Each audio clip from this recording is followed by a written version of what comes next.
everybody. I'm Brittany Lewis, a reporter here at Forbes. Joining me now is my colleague, Alan Onsman, senior editor and author of the Current Climate newsletter. Alan, thanks so much for coming on. Hi, Brittany. Always good to be with you. It's always good to be with you. You have a blockbuster story. It's titled, Elon Musk's Self-Driving Tesla Lies Are Finally Catching Up to Him. And the consequences seem to be coming in the form of lawsuits and cases, a class action lawsuit, cases in Miami and California. Let's first start with the class action lawsuit. What is it? Why is it being filed? Who's behind it? Give us the details. Right. So early this week on Monday, a federal judge in San Francisco did certify this lawsuit that's been pending for some years, actually. It's taken a while to get to this point, but it was certified for class action status by a great many Tesla owners based in California. And their complaint was, we bought these vehicles because we'd been promised we were going to have this self-driving capability. And this stretches all the way back to 2016 when Elon Musk first started talking about making this capability available. Year after year after year went by. The vehicles did not become autonomous or self-driving. And people were very frustrated because in many cases they're saying, look, this was a motivating factor for buying this particular vehicle. I've been wronged as a result of that. The information the company was giving was not accurate. And finally, a class action was certified, and it'll go forward from here, which means it's a case that won't be settled for some time, but it is going to court. And, it could be very expensive for Tesla. We don't know, it's impossible to say at this point what it could cost them, but it definitely could be quite meaningful. And more than that, it's just really sort of a reputational blow because this is a little different. Class actions often are over liability issues for safety or other problems with vehicles. This one's very specific, saying, the company misled us about the capabilities, the self-driving capabilities of these vehicles. I was cheated. Therefore, I need recompense for that. And you and I have talked about Elon Musk at length, and in every conversation, or almost every conversation, you talk about his ability to overpromise and underdeliver. Why do you think now is the time that penchant is finally catching up with him? As they say, the wheels of justice move slowly sometimes, but in this case, it has been a very long time. We go back 9 years to when Tesla began marketing its vehicles with the autopilot features and sensors and other hardware that enabled some degree of autonomous driving. It really was not for a few years before people started noticing that what was promised was not actually happening. And so this has been a very lengthy process. There have famously been some cases, high-profile cases, involving fatalities of people who were using Teslas in autopilot mode, where the company did not suffer any major blowback. The most famous case happened in Florida, an accident that occurred in 2016. At the beginning of 2017, NHTSA, the National Highway Traffic Safety Administration, determined that Tesla was not at fault for the fatality in that case, when its sensors failed to detect a white semi-truck crossing a freeway. The vehicle slammed right into it, killed the driver. But Tesla, in that case, surprisingly, was not held liable, saying, well, the system has limitations, but the driver needed to be responsible in this case and keep an eye on things because this is not a self-driving car. So that sort of set the precedent that persisted for many years, where there were accidents being reported, but Tesla never really seemed to have any major punishment or financial issues related to it. There was another case that was settled a few years ago involving an Apple engineer whose Model X in autopilot mode drove into a concrete highway divider, killing him. He apparently had not been attentive and operating the system with the autopilot mode on. They went to court, but then there was a settlement and that problem went away. We don't know how much Tesla paid the family in that case, but that really has been the pattern up until quite recently. So suddenly we have three very interesting developments that have come right at one after the other. The class action one sort of caps the other two that had already sort of happened quite recently. But it does seem that this general trend of a serious accident or customer complaints feeling they had been misled by the capabilities of the vehicle, what they thought they were buying, that seems to be coming to an end. And it's very difficult. I couldn't tell you exactly why it's happening now, but it is interesting to see that finally at this point, it is beginning to happen. So let's talk about another case. Let's stay in California. It's the California DMV, and this could potentially lead to Tesla unable to sell in the state of California. I mean, what exactly does that mean for Tesla? And will this set a precedent for other states? Maybe the 49 other states are looking at California after that ruling saying, maybe Tesla shouldn't sell here. I mean, what does this look like? Break it down for us. Well, specifically that case you're referencing, we heard it in July. The case has been argued by the California Department of Motor Vehicles and Tesla's attorneys by a state level court, and now we're awaiting a judge to issue a determination in that case. But the argument by California DMV is that Tesla's been committing fraud, selling these features called autopilot or full self-driving. That it has been a fraudulent commercial activity, that you are telling people with these names that the vehicles have capabilities that they do not have. Tesla's manual and Tesla's legal documentation, if you buy the vehicle, tells you that despite those names, autopilot and full self-driving, these are not actually full self-driving vehicles. And you, as the driver, need to be responsible. You have to be ready to take control at any time. But we've seen time and again too many consumers who really didn't understand that and did feel that they were buying a self-driving car. And some people paid with their lives for that. And so that case, we are waiting to see how the judge rules.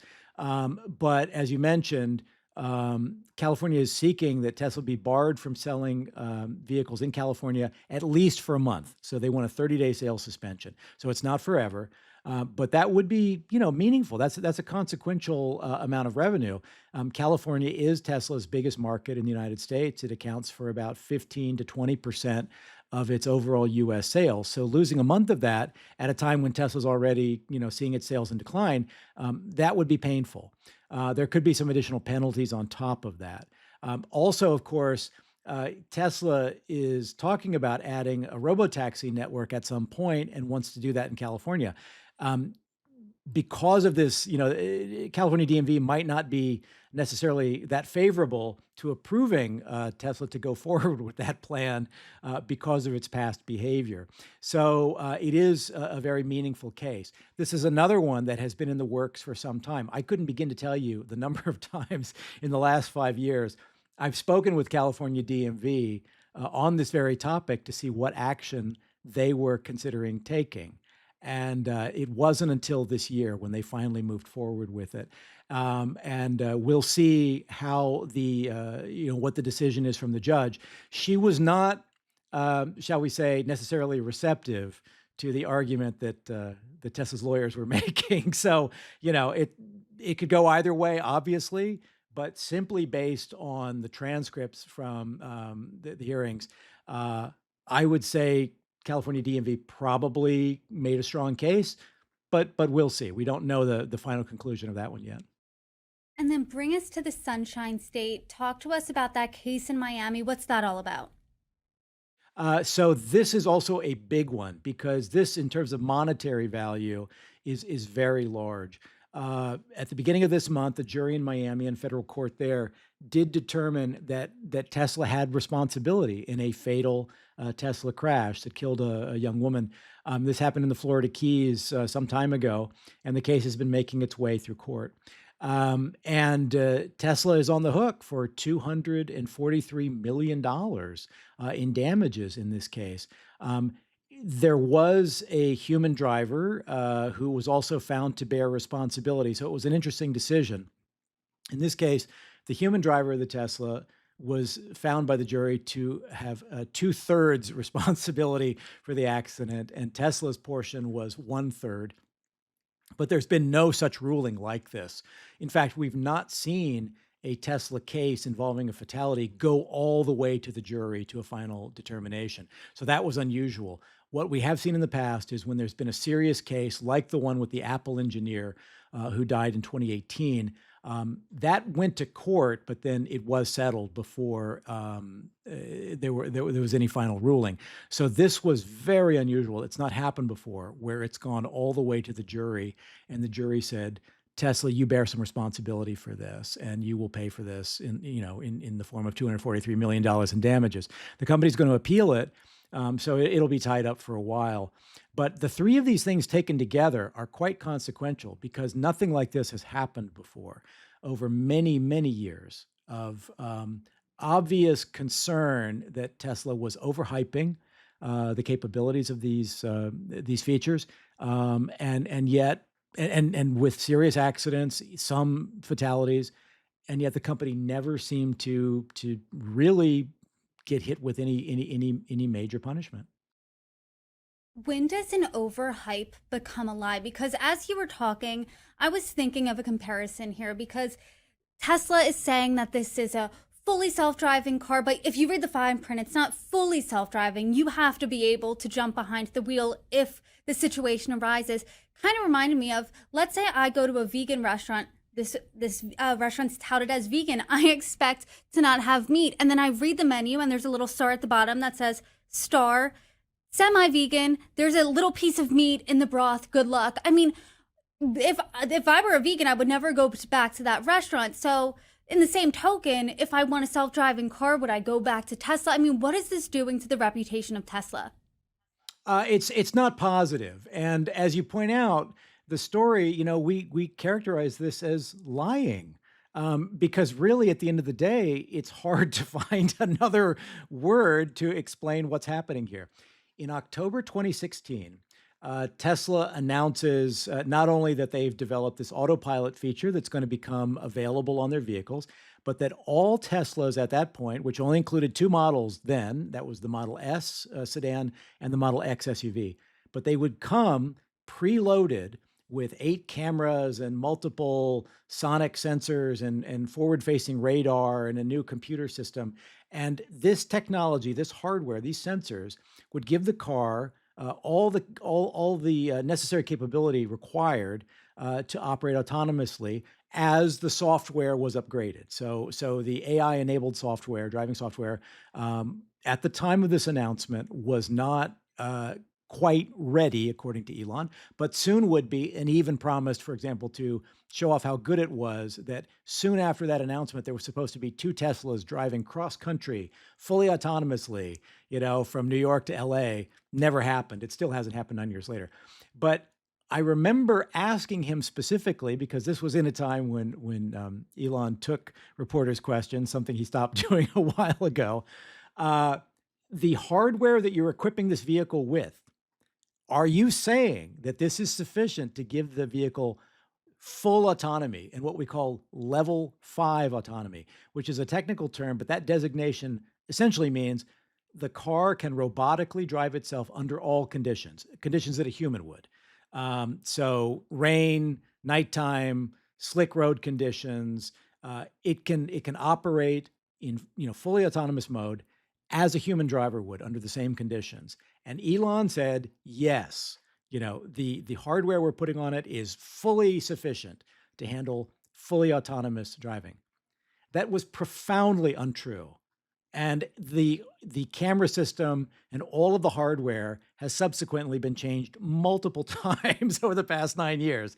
And arguably today, Tesla does not have a level 5 autonomous vehicle. So, I'm not sure what else you can call that but a lie, because a lie is when you state something that is factually untrue, and it has proven to be so again and again and again.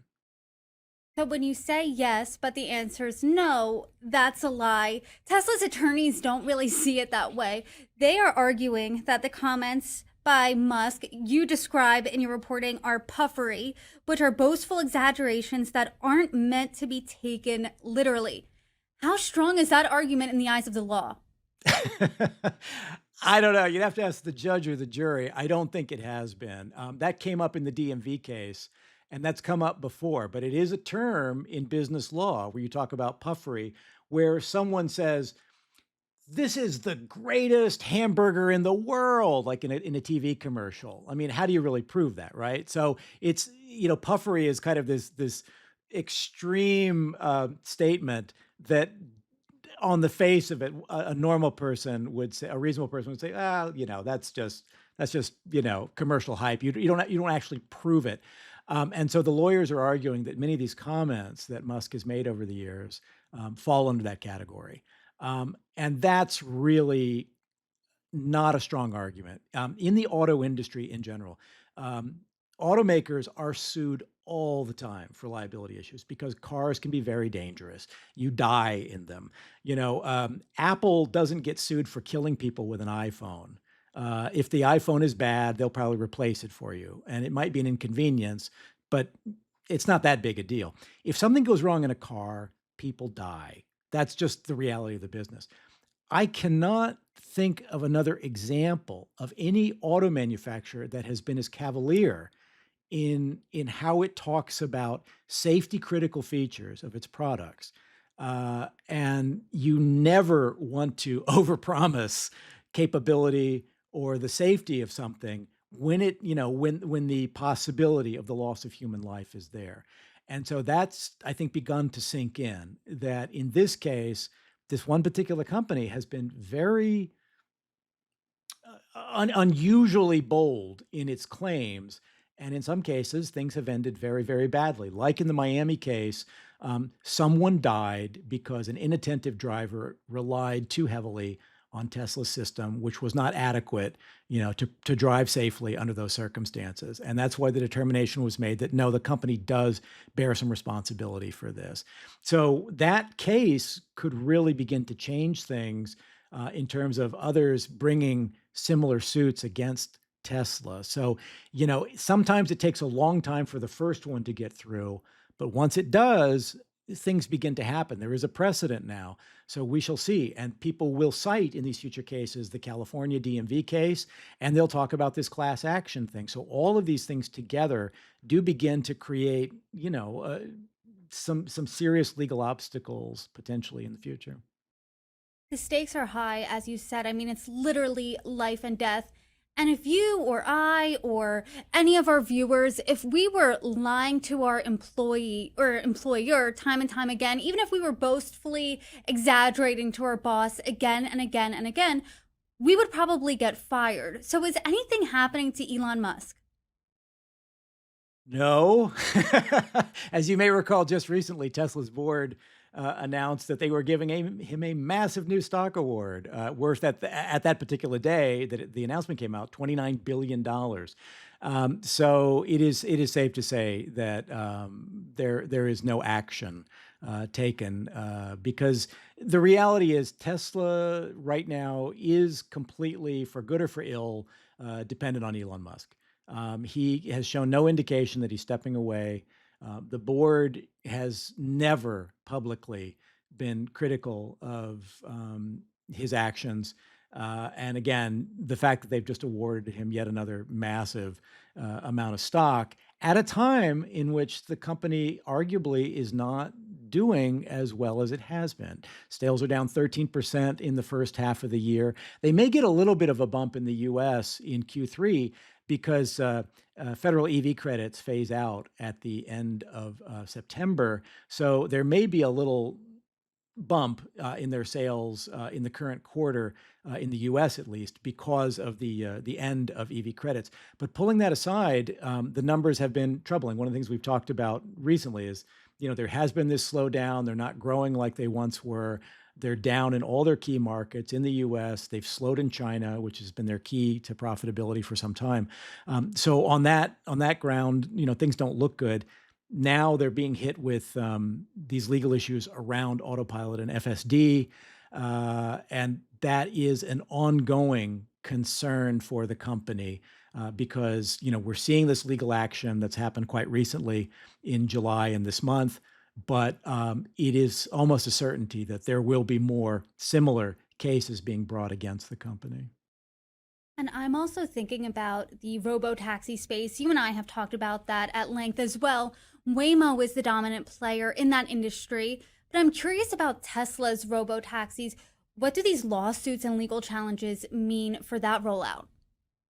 It makes it very difficult to back up Elon Musk's claims that Tesla is the leader in autonomous driving when courts are finding something different that is not backed up by at least what's happening with these legal cases.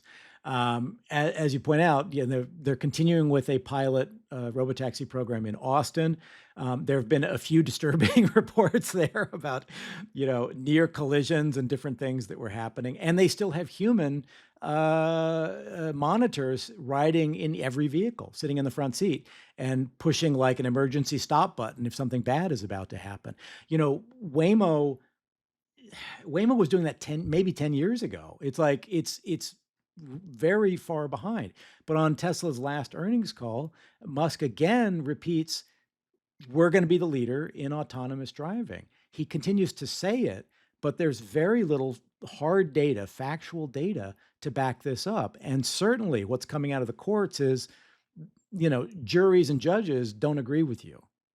You can forget about my opinion as a reporter or my assessment. The courts are also not finding satisfactory evidence to say, oh yes, you know what you're doing. And so that's very concerning because given the deterioration in Tesla's mainline business with its EV sales, this pivot into robotaxi is very critical for its future. If things like this, it's, death by a thousand cuts. If you keep getting hit with lawsuits around, your less sophisticated driving systems, autopilot and FSD, it does not build confidence that you know what you're doing in trying to operate a robotaxi system. It's as simple as that. Alan, when we have these conversations, I'm always reminded of something you reported months ago, which was a headline that you said things are bad for Tesla, they're about to get much worse. And that could be the understatement of the century, really, where we're sitting at right now. What specifically are you looking out for next then when it comes to Tesla to wrap up Q3 and beginning of Q4? Again, because I'm kind of a simple person, I tend to just continue to look at their core business, EV sales, charging services, their battery business. And all of those have grown more difficult because of the change in federal administration. It's gone from an administration that had been very supportive of electric vehicles generally and of clean energy overall, and even with, for charging services and improving EV charging. So Tesla, despite the fact that Elon and Biden had a terrible relationship, was positioned to be an incredibly big beneficiary of U.S. policies. Those policies have changed for the most part. And so I continue to look at their core business, EV sales, battery charging, battery business. If those things are declining, I remain unconvinced that they're anywhere close to this big pivot into autonomous, robotaxis, AI services, and humanoid robots. At this point, I see no evidence that there's a strong business case for that stuff in the near term. You have to look at the business as it exists. One can wish and hope that they'll get all this incredible revenue from these other services. The problem is the robotaxi stuff does not look terribly impressive right now. I just saw a new video from Boston Dynamics with their latest iteration of their humanoid robot, packing boxes that looked really impressive. I've seen nothing close to that from Tesla's Optimus program. So to my mind, again, I'm a simpleton. I just look and see where are they making their money, and if where they're making their money is in decline, any amount of wishing and hoping for these new businesses, it does not guarantee it's going to happen. And so I think the story remains, how do they try to fix their core business? There really should be more focus on that. They really should be developing more low cost models. Branding has suffered quite a bit because public views of Elon have really soured the last couple of years. What are they doing to fix the core business? And I got to tell you, I'm still not seeing anything. Again, they'll get a small reprieve maybe on vehicle sales in the U.S. in Q3 because of the phase out of federal tax credits. The $7,500 credit goes away at the end of September. But that's a very short term sort of thing. What happens beyond that? And I think there has been damage to the brand. I see very little obvious effort to fix it. And I think that just remains, an unresolved issue at this point. And I think that answer has really remained the same every time I ask it. And I appreciate you coming on and joining me, talking about your investigative reporting here. And until next time, maybe we'll be talking about something else. Alan Owensman, thank you so much. I hope to talk to you soon. Thanks, Brittany. Good to be with you.